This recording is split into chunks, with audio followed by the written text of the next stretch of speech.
This year was my first time actively tracking all the games that I played, and I have to say I had a pretty fun time doing it. It was nice to have a visual representation of the progress I made, and having a list certainly helps when looking back at the year and trying to figure out which games were my favorites. Since 2021 is now coming to a close, I'd like to give a few of my thoughts on the games I enjoyed most this year. The criteria that works best for me when reflecting on my personal game of the year is picking the releases that prove to be the most memorable, whether that be through great art, gameplay and design, or even story. I'm picking games that made me smile, games that made me feel something, and games that had me thinking about them even when I wasn't playing. And I have to say, some of the titles I ended up having on my Game of the Year shortlist are truly surprising. There are some games I'll be talking about today from genres I don't typically enjoy, and to me, that's amazing. Enjoying more and more new types of games is always a win in my book. The more fun games available for me to play, the better. First, I'm going to give some of my honorable mentions in no particular order. Then I'll get into my top 3 games of the year, ordered from number 3 to my number 1 overall game of the year. This year had a ton of great releases. There were plenty of fun games that didn't make the list, and I'm sure there were many amazing games that I completely missed. But based on what I've played, I have to say that 2021 was one of the best gaming years in recent memory. Here are the games that made it special.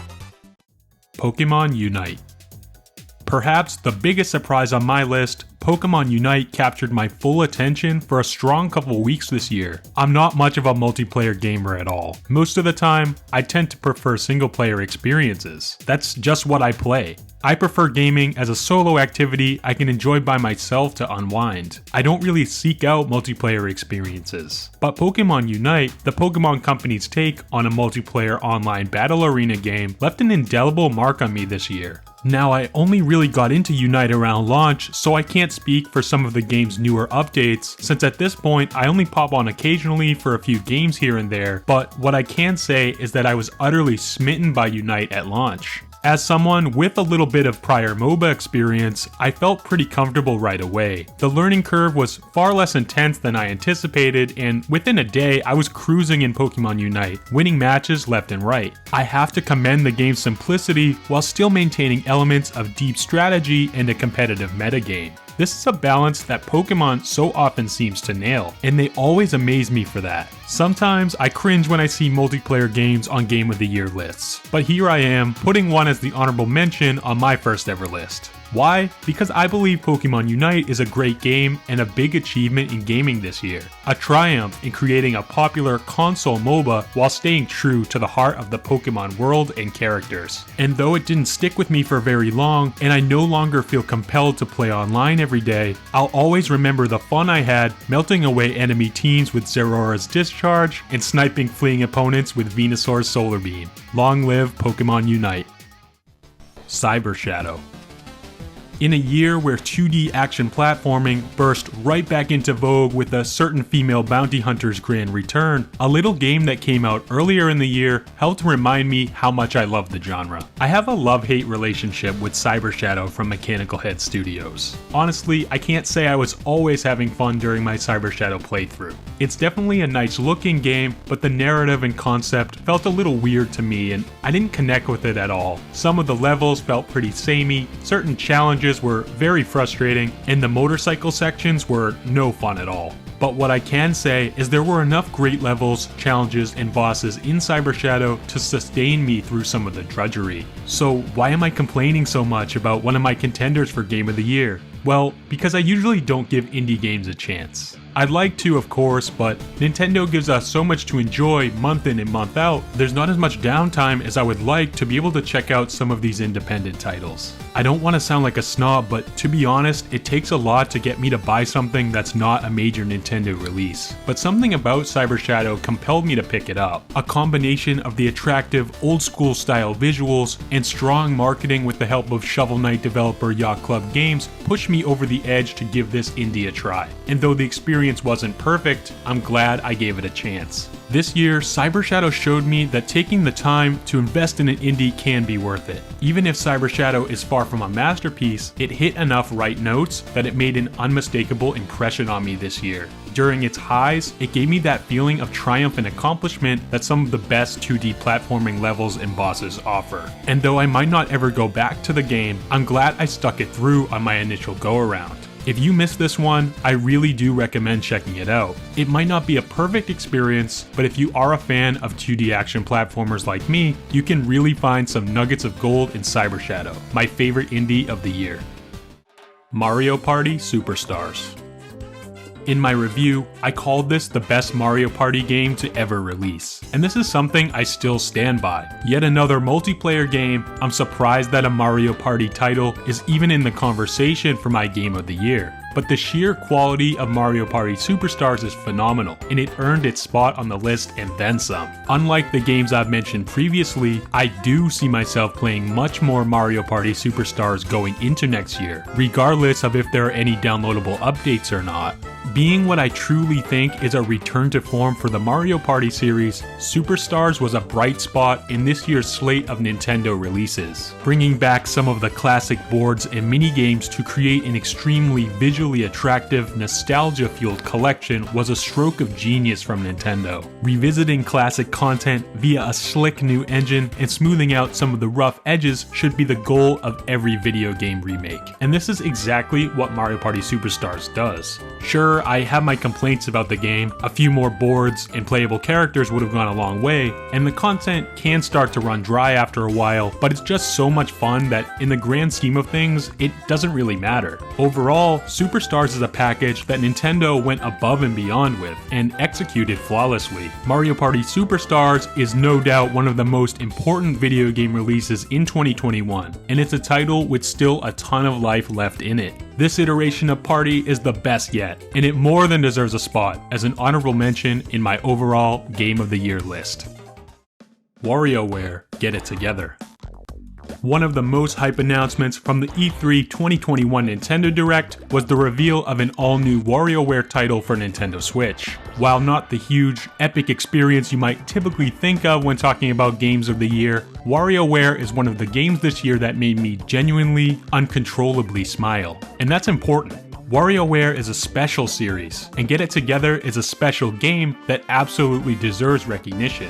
The key differentiator of Get It Together compared to other WarioWare titles is in the team mechanic, which puts you in control of multiple playable characters while facing the onslaught of microgames. All of these playable characters control a bit differently, so using each of them puts a new spin on the same microgames, extending each game's value and replayability. In my opinion, this is a truly great way to innovate and expand on the series formula without rocking the boat too much. Bite-sized microgames are always fun, but what makes WarioWare Get It Together very special and worthy of a Game of the Year honorable mention is the game's flawless presentation. Something seems a bit off about using the words Wario and flawless in the same sentence, but it's assuredly true. The game oozes style and personality. From the never-ending abstract art exhibits that are the microgames, to the character designs and cutscenes that are just so full of life and detail, WarioWare Get It Together is like a video game try not to laugh challenge. And there are few games in existence that can match its charm. I'm not clamoring to play Get It Together these days, but I'm glad I have it downloaded on my Switch for those times when I need a little bit of a pick-me-up. WarioWare is not taking home any awards or much critical acclaim, but it made me happy. And in my awards, that means a lot. It's one of the most purely fun games of this year, and with gameplay this solid, wrapped in a presentation so gorgeous, it's hard not to give WarioWare Get It Together a nod on my 2021 list. Pokemon Brilliant Diamond and Shining Pearl.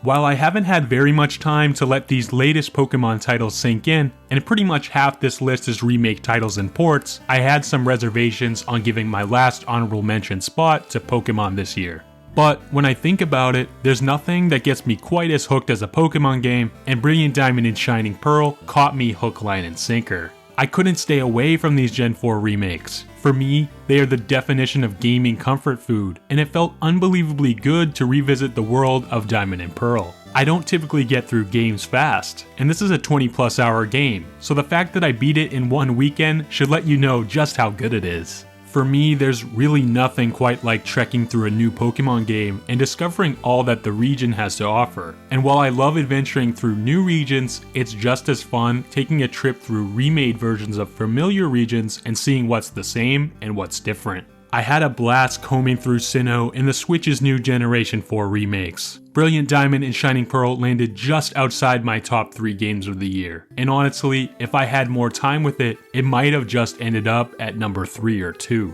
But so much of a Pokemon experience is the post-game, and I'm still making my way through that.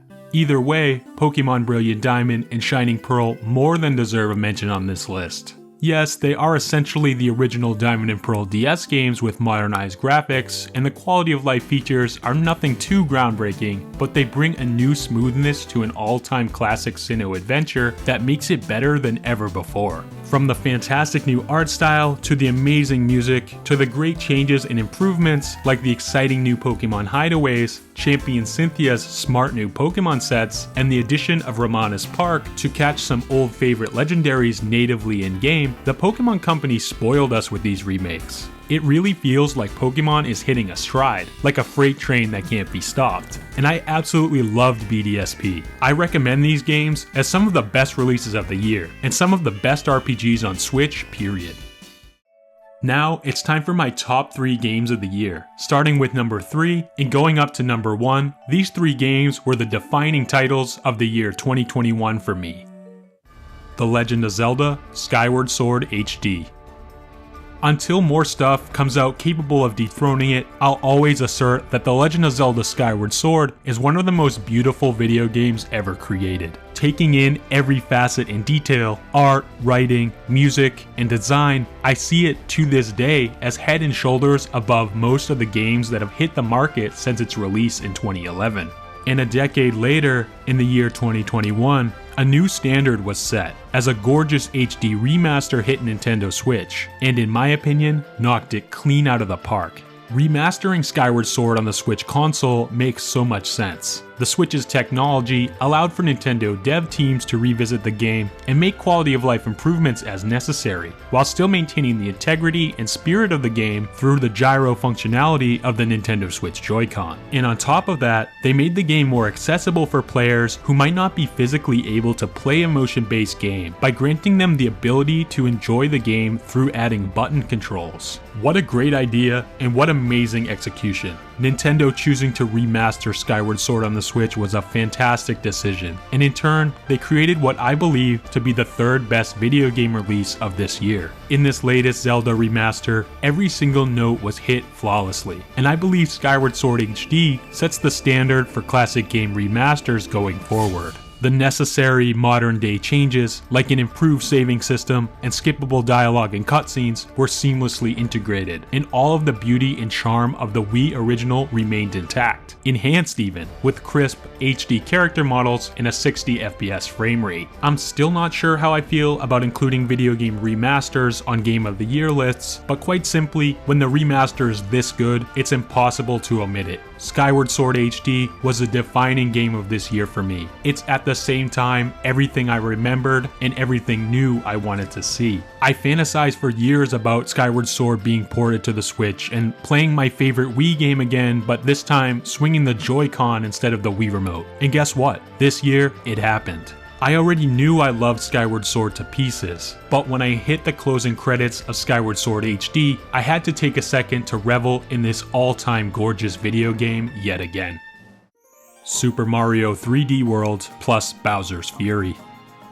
Just like Skyward Sword, Super Mario 3D World is another one of those games that I will defend to the grave. In my opinion, it's an absolutely incredible Nintendo experience that's really one of the defining games in my personal video game history. I played it at launch, and for years 3D World has been a strong contender for my favorite game on Wii U. So when I heard it was coming to the Switch with the addition of online multiplayer, I was obviously psyched. When it finally arrived early this year, I had a blast playing through the 3D World campaign again. I even 100%ed the game with a friend completely online. We had a ton of fun taking on the colorful, carefully crafted levels, doing the old infinite one-up trick, and laughing our heads off at our co-op multiplayer fails. The game is gorgeous and just bursting with fun. The Captain Toad levels and mystery box sections are standouts for me. And of course, Champions Road was as brutal as ever. We definitely had a couple hundred deaths between us on that level alone.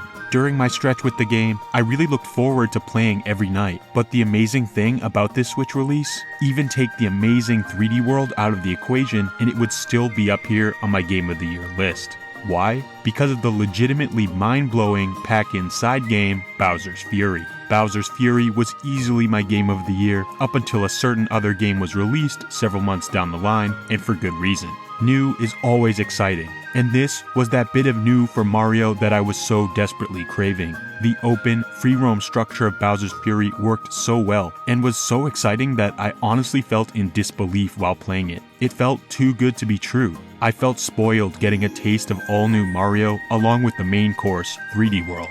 And don't even get me started on this game's soundtrack. Is it bad that I already get nostalgia tingles just thinking about it? Bowser's Fury was certainly my surprise of the year, and I hope it's a sign of things to come for Mario. Maybe I'm just a sucker for seeing my favorite characters adapted to this kind of free-roaming open-world style game, but man, Bowser's Fury just really hit. I literally couldn't put it down. I'd argue Super Mario 3D World plus Bowser's Fury is up there with one of the best deals in gaming. It's some of the best $60 you'll ever spend on a video game, and across everything I've played, it's easily my runner-up for 2021's Game of the Year. Metroid Dread is my Game of the Year. Was there ever any doubt? I'm sorry I couldn't add more suspense here to 2021's Game of the Year. In a year where we got remakes and remasters of Skyward Sword, Super Mario 3D World, and Pokemon Diamond and Pearl, 3 of my favorite games of all time, it was going to take something truly special for something other than one of those 3 to get my Game of the Year this year. And coincidentally, that's exactly what we got. From the moment it stole the show at Nintendo's June E3 press conference, the distinct tone and beauty of Metroid Dread won me over. Dread is a project over a decade old, long thought to be forgotten, only to be revived and released in 2021. Talk about a way to drum up hype, revealing a new Metroid project and actually it being named Dread, the famous rumored title well over 10 years in the making. Dread's reveal was a moment of true Nintendo magic. And after what felt like the longest wait, the game finally arrived in October. And to no one's surprise, Dread is a top-notch 2D action platformer that creates some moments of magic all its own. I'm thrilled to see the positive sales numbers, nominations, and accolades Dread is receiving. That's a good sign we might not have to wait another 20 years for the next game in the series. Even after completing Dread, it's legitimately hard to turn on my Switch and choose not to play it. It's just so satisfying and addicting. It's not totally flawless, but it's pretty darn close. From the opening seconds, I was in awe at the gorgeous graphics and smooth frame rate for a Switch game. In each of ZDR's worlds are full of life and mystery. Making my way through these caverns while enjoying a true continuation of the Metroid canon story was a surreal experience, and the most important moment of this year in gaming for me. I'm a sucker for 2D platformer bosses, and Dread introduced me to some of the most challenging and purely fun bosses I've ever faced. I'll never forget when I found Kraid in the depths of Cataris, or the epic encounter with experiment number Z57. And I'm absolutely in love with the Ravenbeak fight. I could play it over and over again. It's just too much fun. Metroid Dread is a special once-in-a-generation game. And it's not just me that thinks this. I'm seeing it across the internet as many people's Game of the Year, and I couldn't be in more agreement. Metroid is finally back. Dread has proven to be a landmark Nintendo release, and developer Mercury Steam has gained my respect and adoration for life. What a game, and what a year. Those were the games that made the biggest impact on me this year. When I think about it, I'm thankful that I got to play most of what I wanted to this year when it comes to new releases. I played a lot of video games over the last 12 months, many of which were not released this year, but even looking solely at 2021 titles, it's still a really solid list. I'd love to know your own games of the year. Drop me your top 10 or a couple games that stuck out to you in the comments section. I'm always looking for recommendations, so maybe I'll check some of them out. It was a blast going through my year in video games and talking about the ones that gave me the most joy. 2021 brought us an unforgettable batch of games, and I want to thank the teams behind them, as well as all of you, for enjoying them with me this year.